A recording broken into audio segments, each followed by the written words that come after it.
Et salut à tous, c'est Pete.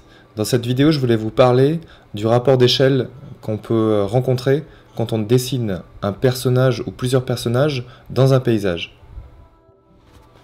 Alors si je trace ma ligne de vision et un personnage, et que je me demande si par exemple dans la perspective deux personnages ont la même taille, donc pour comparer la taille de ces deux personnages, je vais devoir tracer une ligne de fuite, enfin même deux lignes de fuite qui convergent vers un même point de fuite sur la ligne de vision.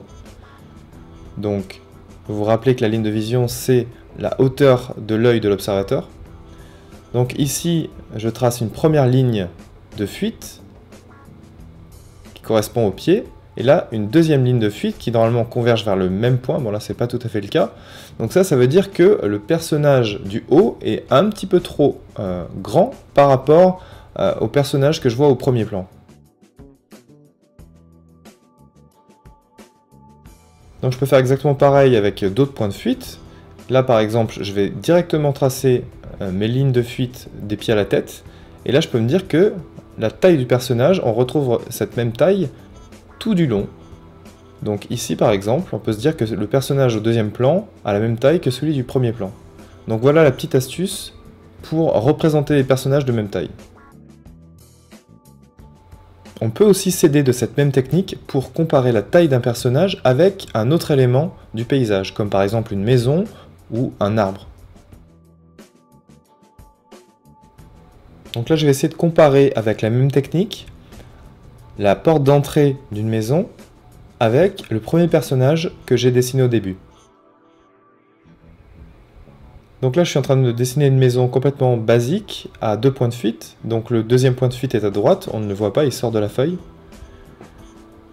Donc je vais faire un toit basique.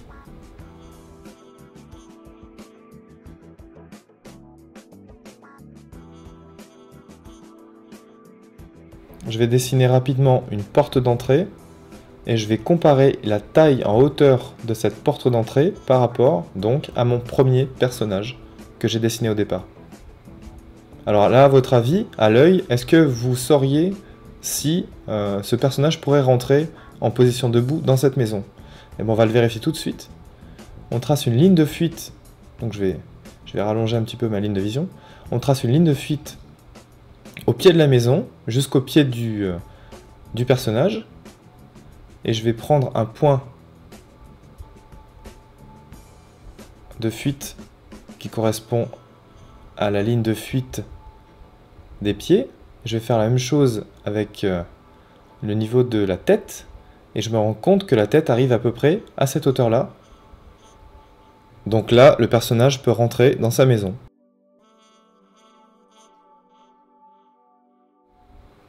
Voilà, la tête arrive à peu près à ce niveau-là. Alors, un membre de ma formation débutant m'a demandé aussi comment comparer la taille d'un personnage qui a les pieds au sol et la taille d'un personnage qui a les pieds sur un toit. Alors, c'est exactement la même chose, sauf que je vais utiliser pour ça plusieurs points de fuite, plusieurs lignes de fuite. Donc déjà, j'amène mon personnage au niveau de la personne qui est sur le toit. Donc là, c'est de l'à peu près, hein, c'est pas mathématique, mais j'utilise toujours les points de fuite. Je vais à la verticale de ce personnage, puis ensuite, je vais m'aider du point de fuite de la maison, du point de fuite à droite, là-bas, pour savoir exactement quelle hauteur il a. Donc là, mon crayon est un peu grand, donc j'ai tracé à peu près la hauteur, mais la hauteur du personnage sera à peu près celle-ci.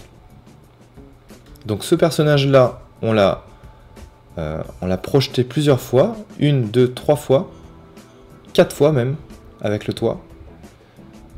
Donc on a utilisé au minimum 2 à 3 points de fuite pour arriver à nos fins. Donc pour résumer, quand on a un personnage et qu'on veut le placer dans l'espace où que ce soit, on utilise un point de fuite sur la ligne de vision, un premier point de fuite pour une première projection. Donc là, j'ai mon premier personnage projeté, par exemple ici. Je vais faire une deuxième projection, cette fois-ci en utilisant un point de fuite vers la gauche. Mon deuxième personnage projeté. Voilà.